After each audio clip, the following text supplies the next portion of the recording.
Halo teman-teman, perkenalkan nama saya Andi Nabila Farham. Lahir di Kota Bau-Bau, Sulawesi Tenggara pada tanggal 6 Januari 2006. Saya anak kedua dari 3 bersaudara. Sekarang usia saya 18 tahun. Sekarang saya adalah seorang mahasiswi. Saya memiliki banyak hobi dan juga kegiatan yang suka saya lakukan. Pada kesempatan ini, saya akan menampilkan masa perkembangan saya dari masa prenatal hingga saya berumur 11 tahun.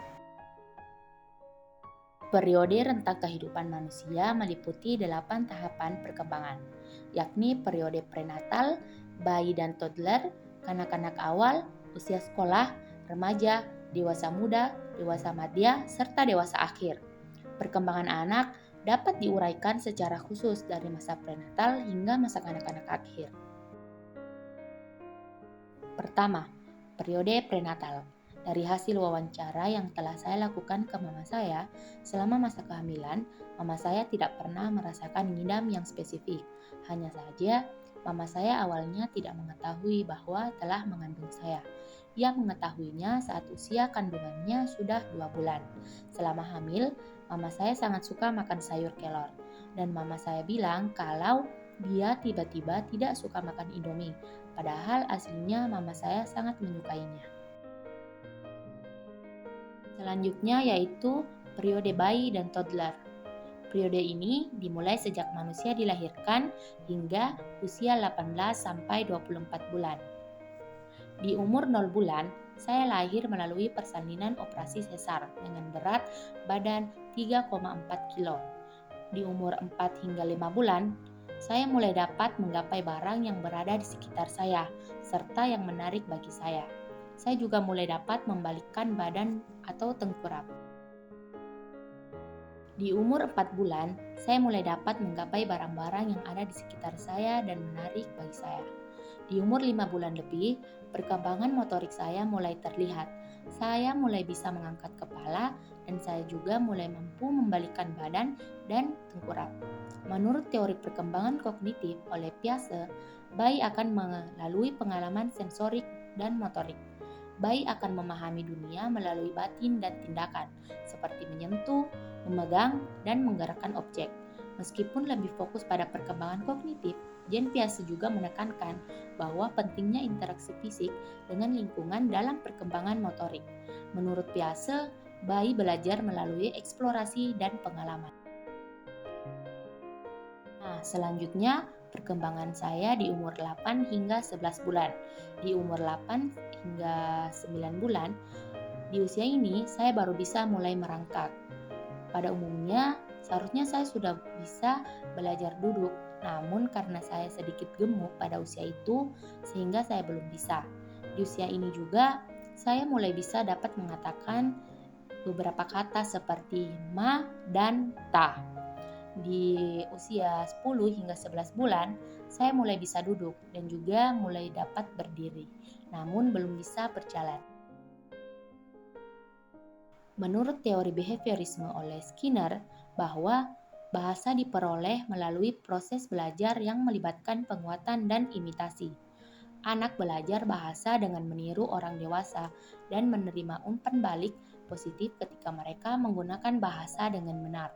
Adapun teori oleh Noam Chomsky, yaitu teori nativisme, bahwa manusia dilahirkan dengan kemampuan bawaan untuk belajar bahasa yang disebut Language Acquisition Device atau LAD. Teori ini menekankan bahwa ada struktur universal yang mendasari semua bahasa. Karena badan saya yang sedikit gemuk sehingga saya baru dapat duduk dan mulai berdiri di usia 10 hingga 11 bulan. Menurut teori maturasi oleh Arnold Gesell menyatakan bahwa perkembangan anak dipengaruhi oleh kematangan biologi yang ditentukan secara genetik. Menurut Arnold, anak mencapai tonggak perkembangan seperti duduk dan berdiri pada waktu yang berbeda, tetapi dalam urutan yang sama. Berat badan dapat mempengaruhi kekuatan otot, sehingga anak yang lebih berat mungkin memerlukan waktu lebih lama untuk mencapai keterampilan itu. Selanjutnya, perkembangan saya di umur 1 hingga 2 tahun. Pada usia 1 tahun, saya mulai bisa berjalan sekitar 5-10 langkah. Di usia 1 tahun 2 bulan, saya mulai dapat berjalan dengan lancar. Bahkan saya sudah dapat berlari sedikit. Di usia 2 tahun, saya sudah sangat mahir untuk berlari.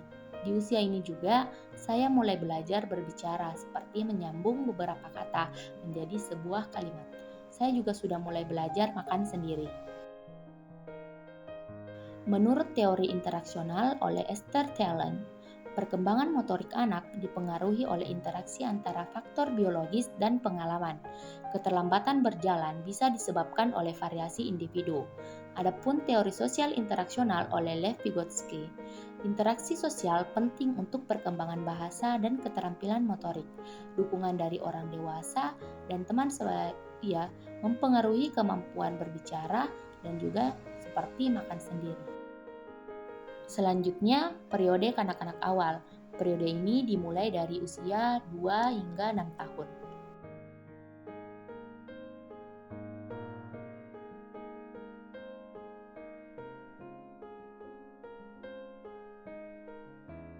Pada usia 2 tahun, saya sangat aktif. Katanya, saya suka memanjat di kursi dan selalu ingin bermain lari-larian keluar rumah.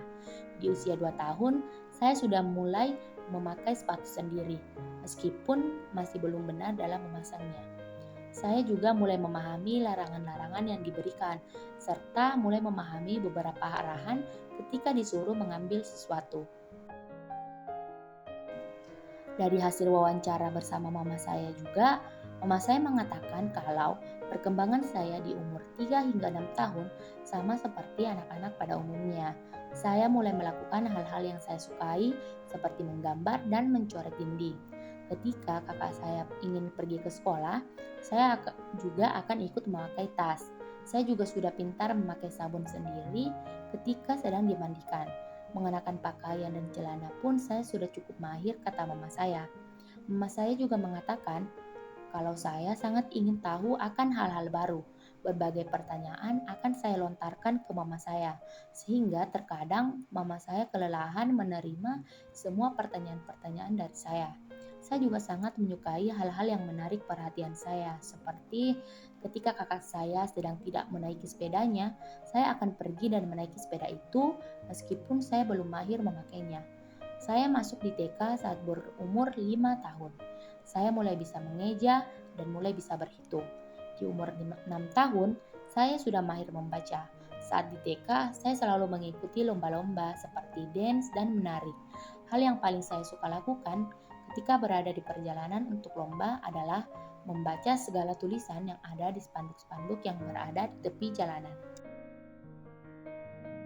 Menurut teori perkembangan kognitif oleh Jean Piaget, pada tahap praoperasional usia 2 hingga 7 tahun, menurutnya, anak mulai berpikir simbolik dan mengembangkan bahasa. Mereka akan aktif bertanya dan menjelajah melalui aktivitas seperti contohnya menggambar dan mencoba sepeda, mencerminkan perkembangan kognitif dan imajinasi.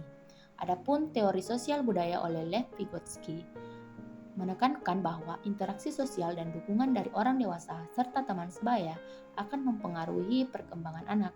Anak akan belajar melalui peniruan, pertanyaan, dan eksplorasi. Adapun teori perkembangan moral oleh Lawrence Kohlberg, pada usia ini, anak mulai memahami norma-norma sosial dan nilai-nilai melalui interaksi dengan lingkungan.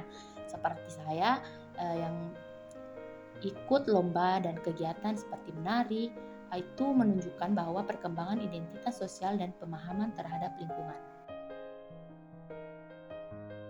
Selanjutnya yaitu periode usia sekolah. Periode ini dimulai dari umur 6 hingga 11 tahun. Dari hasil wawancara bersama mama saya mengatakan pada usia saya masuk sekolah dasar itu, saya mulai memahami banyak hal. Seperti saat akan ke sekolah, saya sudah bisa mandi dan berpakaian untuk ke sekolah. Saya juga sudah pandai menulis. Saya juga sudah tamat membaca Al-Quran saat kelas 5 SD. Saya juga sudah mulai membangun lingkaran pertemanan bersama teman-teman sekolah atau kelas saya. Kalau saya telat ke sekolah, saya akan marah dan menangis. Dan juga ketika kakak saya mengambil barang saya. Teori perkembangan psikososial oleh Erik Erikson, tahap prestasi versus rasa inferior. terjadi di usia 6 hingga 12 tahun.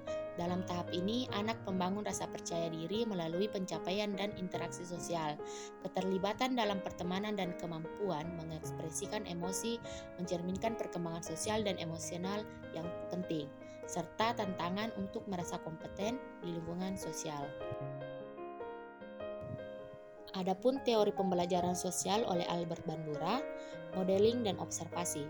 Proses belajar melalui interaksi dengan teman-teman dan keluarga serta pengalaman sosial lainnya menunjukkan bagaimana seseorang belajar perilaku dan norma sosial melalui pengamatan dan peniruan.